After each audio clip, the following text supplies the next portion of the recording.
The cardboard box was barely holding together. One corner had collapsed under the weight of the snow. The other had been torn open by the wind, exposing whoever was curled inside. Ethan almost drove past it. It was late. The storm had turned the road into a sheet of ice, and visibility was dropping by the minute. Every instinct told him to keep his eyes on the road and get home. But then he heard it, a sound so small it could have been the wind, a cry, thin and cracked, gone almost as soon as it started. He stopped the truck. The cold hit him the second he stepped outside, the kind of cold that takes the air right out of your lungs. Snow crunched under his boots as he crossed the shoulder of the road, his breath turning to steam in front of him. Inside the box was a kitten, smaller than his hand. Eyes barely open, fur soaked and frozen stiff in patches. It wasn't a house cat. Ethan could tell that much just by the shape of its face, the thickness of its fur, the wild stillness in its body. It was a Pallas's cat. A wildcat built for frozen mountains and high desert, rarely seen, almost never found this close to people, and it was dying. Ethan reached in slowly. His hand hovered for a second before he touched it, the kind of hesitation that comes from not wanting to cause more harm to something already barely holding on. The moment his fingers closed around the kitten's body, the crying stopped. It pressed its face into his palm and went still. Not the stillness of comfort, the stillness of an animal with nothing left to fight with. Ethan didn't know if it would survive the hour. He only knew one thing: I'm not leaving you here. He had no idea how much that promise would end up costing him. Back in the truck, the heater roaring, Ethan kept one hand on the kitten the entire drive home. He didn't trust the silence. Silence, on a night like this, usually meant something was slipping away. At home he moved fast, a towel warmed by the wood stove. A makeshift nest in an old box, lined with shirts that still smelled like him, something familiar in a world that had stopped making sense for this kitten. He fed him with an eyedropper, a few drops at a time, every 2 hours through the night. By 3 a.m., the kitten still hadn't opened his eyes all the way. By 5 a.m. he started to shiver less. Ethan didn't sleep. He lay on the floor beside the box, close enough to hear every breath, terrified each pause might be the last one. Somewhere near dawn, the kitten finally moved on his own. Just a small shift, a stretch of one paw, but it was enough. Ethan felt something in his chest loosen for the first time in hours. He named him Milo. Over the next few days, Milo started to come back to life. He was tiny, stubborn, suspicious of anything that moved too fast. But underneath that, something braver than his size. He'd hiss at Ethan's hand one moment, then lean into it the next, like he hadn't decided yet whether trust was safe. Slowly it became safe. Milo started following him from room to room, not playing yet, just watching, learning the shape of this strange, warm place, and the man who refused to leave him alone in it. At night, Milo wouldn't settle unless Ethan was within reach. The second Ethan stood to leave the room, the kitten's ears would flatten, his whole body tensing, until Ethan sat back down. So Ethan stayed. Weeks passed. Milo grew steadier on his feet, his coat thickening into something soft and silver gray, his eyes sharpening into a watchful, golden stare no house cat ever had. For the first time, Ethan let himself believe the worst was over. He'd saved this kitten, fed him back to life, built him a home. He didn't know he was about to learn that some promises are more complicated than they sound. It happened on an ordinary afternoon. A truck pulled into Ethan's driveway, state wildlife markings on the door. A woman in uniform stepped out holding a clipboard, her eyes finding Milo almost instantly, curled near the window. She didn't smile. Someone reported a Pallas's cat kitten being kept in a residential home, she said. Is that true? Ethan's stomach dropped. He explained everything, the box, the storm, the hour Milo had left to live. The officer listened, but her expression didn't soften. You did the right thing rescuing him, she finally said, but you need to understand what you're raising. She crouched near the window, watching Milo watch her back, cautious, still, every muscle coiled. This isn't a pet, she said quietly. Pallas's cats don't belong in houses. They belong on mountains, hunting at dawn, living wild. Ethan looked at Milo. Milo looked back at him the way he always had, trusting, unguarded, certain that Ethan was safe. The officer closed her clipboard. One day, she said, he may need to go back to where he came from. Ethan didn't answer. He just looked down at the kitten who had pressed his face into his hand on the worst night of his life, and wondered how he was supposed to keep a promise that might mean letting Milo go. After the officer left, Ethan watched her truck disappear down the snow-packed road. the words "he may need to go back" still echoing in his ears. But Milo didn't know any of that. He didn't know about clipboards, or wildlife laws, or what people meant by out there. He only knew that the man who fed him was still here, still close. So Milo did what he always did. He climbed into Ethan's lap and pressed his face into the man's hand, the same way he had on that first frozen night, as if the touch alone could undo everything the officer had just said. Ethan didn't move him, for now that warning could wait. Weeks turned into months, and the kitten who once couldn't lift his own head began climbing curtains like they were cliffs. Milo learned the house the way a wild thing learns territory. Every shelf, every windowsill, every gap behind the couch became part of his world. He learned to stalk, to crouch low, ears pinned flat, tail twitching, before launching at a stray sock like it had personally wronged him. He learned a few house rules, too, then he ignored most of them. The vacuum cleaner became his sworn enemy. The moment it switched on, Milo flattened himself to the floor, eyes wide, then charged it head-on like it had invaded his territory. Car keys disappeared, socks disappeared. One morning Ethan found his favorite boot stuffed under the couch, one lace missing entirely. Milo claimed the bed first, then the recliner, then, eventually, the whole couch. There was a particular evening Ethan never forgot. He'd left a fresh batch of laundry folded on the table for 2 minutes, just 2, and came back to find Milo sitting proudly on top of it, one sock already missing, daring him to do something about it. Ethan didn't. There was the toy mouse Ethan bought as a joke, expecting Milo to ignore it.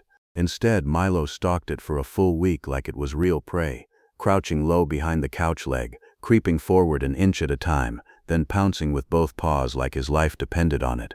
He never once caught it off guard. He never once gave up trying. By spring he had stopped pretending the house was his. It was Milo's. Ethan just paid the bills. Somewhere in those months, something quieter shifted too. Ethan stopped thinking of Milo as the kitten he'd found freezing in a ditch. He stopped counting days since the rescue. Milo wasn't a project anymore. He wasn't recovering. He was just there, underfoot in the kitchen, asleep in a patch of sun on the porch, watching from the windowsill every time the truck pulled into the driveway. In the evenings, Milo would settle a few feet away on the couch, never quite in Ethan's lap anymore, but never far either, and slow blink at him before drifting off. Ethan had read somewhere that a cat's slow blink meant trust. He started looking forward to it more than he wanted to admit. Family didn't feel like a word Ethan chose anymore. It just felt true. But every few weeks, that feeling ran into a different one. A call from the wildlife office, a pamphlet about Pallas's cat habitats, left politely on the counter. A reminder, gentle but firm, that Milo wasn't a breed of house cat. He was a wild animal, built for somewhere else entirely. "He's thriving because of you," one officer told him over the phone. But thriving in a house isn't the same as belonging in the wild. Eventually he may need the chance to choose. Ethan would hang up and look over at Milo, asleep in a beam of sunlight, breathing slow and easy, and try to picture him out there, alone, in the cold, hunting for his own food instead of waiting by a bowl. He couldn't picture it. He didn't want to. So he pushed the thought aside, the way he always did, and told himself there was still time. But as the months passed, something in Milo began to change. He started spending long stretches at the window, completely still, watching the tree line at the edge of the property. A bird crossing the yard could freeze him instantly, body rigid, ears forward, eyes locked, every wild instinct in him waking up at once. Some evenings he'd sit by the door for an hour, staring at the snow-covered trees beyond the yard, unmoving except for the slow twitch of his tail. He stopped chasing socks as often, stopped claiming the couch quite so loudly. More and more Ethan would find him just sitting, watching something far past the glass that Ethan couldn't see. It wasn't fear. Ethan recognized that much. It looked closer to longing. One night Ethan caught himself standing at the same window, watching Milo watch the trees, and felt something tighten in his chest, a small, quiet dread he didn't have a name for yet. He told himself it didn't mean anything. He told himself a lot of things that winter. One snowy morning, Ethan opened the door to let in some air. Milo walked past him without hesitation, calm, deliberate, the way he moved when something mattered. He stepped into the snow, paused at the edge of the porch, and looked back at Ethan just once. Then he walked toward the trees and didn't stop. Ethan figured he'd be back by dinner. Milo always came back, but dinner came and went, so did the night. And for the first time since that frozen night on the roadside, Ethan sat alone in a house that suddenly felt too quiet, wondering if the promise he'd made was already over. The first night, Ethan told himself he wasn't worried. Milo had wandered before, out to the edge of the porch, into the tree line, and back within the hour. This was no different, just a longer walk, just a colder night. By morning he wasn't so sure. He walked the property line twice, calling Milo's name into the wind until his voice went hoarse. He checked the shed, the woodpile, the gap beneath the porch where Milo liked to hide from the wind. Nothing, no paw prints leading back, no flash of silver-gray fur between the trees, just snow, undisturbed, stretching out toward the forest like it had swallowed him whole. The wind picked up that evening, sharp enough to sting, and Ethan stood on the porch longer than he should have, listening for anything, a rustle, a cry, the soft thud of paws on snow. The silence answered him instead. By the second day, fear had settled into something heavier. Ethan drove the back roads for hours, scanning the tree line, stopping at every flicker of movement that turned out to be nothing, a branch shifting, a shadow, his own mind playing tricks on him. He didn't sleep much. When he did, he woke up listening for a sound that never came. Friends tried to help the only way they knew how. "He's a wild animal, Ethan. This was always going to happen eventually. Maybe this is what the officer meant. Maybe he chose his own life. You should be proud you got him this far." None of it helped. Pride wasn't what Ethan felt standing in an empty house, staring at a fork he kept setting out of habit, then putting back in the drawer. Guilt was, a specific quiet kind, the guilt of wondering if he'd done something wrong, left a door open too long, loved something wild like it was supposed to stay. Days turned into weeks. Ethan stopped searching the roads, stopped calling Milo's name into the trees, but he never stopped leaving food on the porch every evening, just before dark, the way he had on Milo's very first night home. He told himself it was for the birds, the raccoons, anything but the truth, that some part of him still believed Milo might come back, and he wasn't ready to be the one who stopped hoping first. Weeks became a month, then 2. Snow came and went, and came again. The bowl on the porch stayed full some mornings, empty on others, deer most likely, or wind knocking it over. Ethan stopped letting himself read meaning into it. Then, on an ordinary morning almost 3 months later, he stepped outside and stopped cold. Fresh tracks. Right at the edge of the porch, leading off toward the tree line. Not deer tracks, not raccoon tracks. Cat tracks, large, familiar in a way that made his chest tighten before his mind had even caught up. Ethan followed them without thinking, his boots crunching through snow that hadn't been touched by anyone but whatever had walked through it that morning. The tracks led him around the side of the shed, and there, standing in a patch of pale winter sun, was Milo, bigger than Ethan remembered. Thicker through the chest and shoulders, his coat a deep silver gray, dense enough to shrug off the cold that used to nearly kill him. His eyes, once wide and frightened, now held a steadiness that hadn't been there before. He looked healthy, strong, alive. Ethan's knees nearly gave out with relief. He took a slow step forward, the way he had that very first night, careful, patient, hand low and open. Milo didn't run, he didn't flinch, he simply watched, ears forward, tail still, the calm of an animal who recognized exactly who was in front of him. For a moment it felt like nothing had changed at all. Milo blinked at him slowly, the same trusting blink Ethan used to watch for on the couch every evening. It only lasted a second, but it told Ethan everything words couldn't. Then Ethan noticed the second set of eyes. Behind Milo, half hidden in the shadow of the tree line, stood another Pallas's cat, smaller, female, her body low to the ground, every muscle coiled, scanning Ethan with the wary stillness of something that had never trusted a human in its life. She didn't come closer, she didn't have to. Ethan understood, somewhere beneath the shock, that he wasn't just looking at Milo anymore. He was looking at the life Milo had built without him. Questions came faster than answers. Why had Milo come back at all, after months of freedom, after finding everything the wild was supposed to offer him? And why bring her here, to this porch, this yard, the one place tied to the most dangerous winter of his life? Milo held Ethan's gaze a moment longer.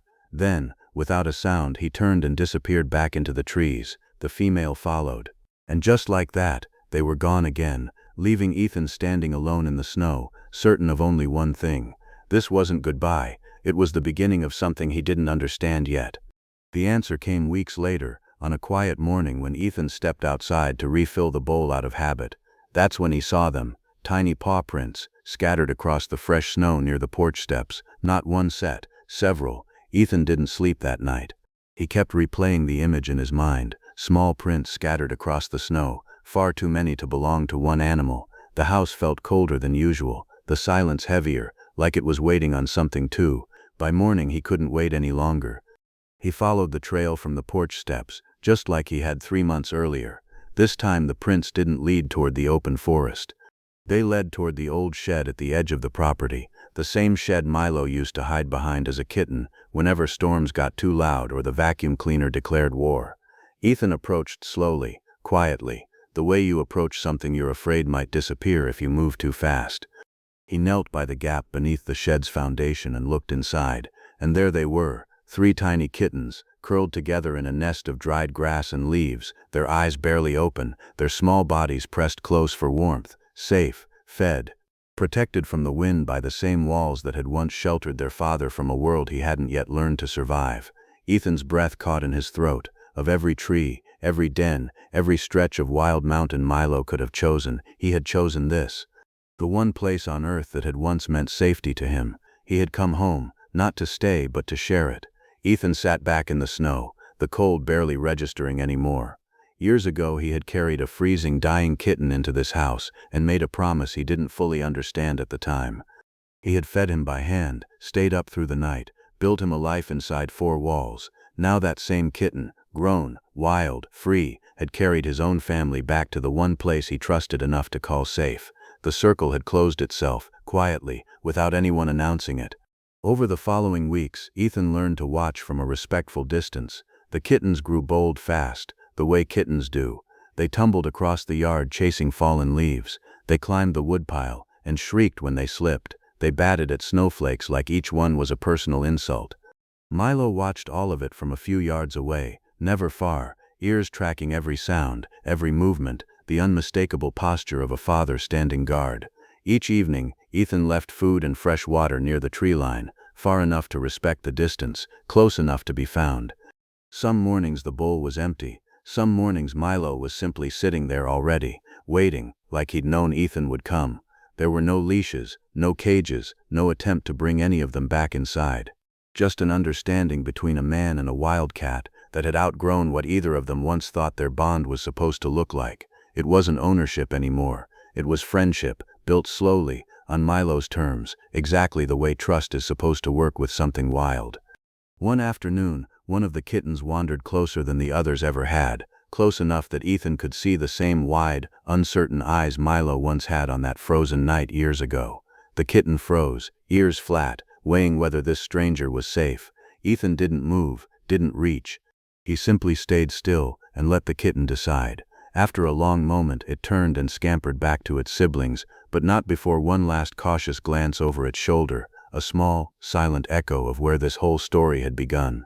One evening, as the sun dropped low behind the trees and painted the snow a soft amber gold, Milo did something he hadn't done in months. He walked toward Ethan, slowly, deliberately, the same unhurried way he used to cross the living room floor as a kitten, back when the world was smaller and louder and far more frightening. He stopped in front of Ethan and lowered his head.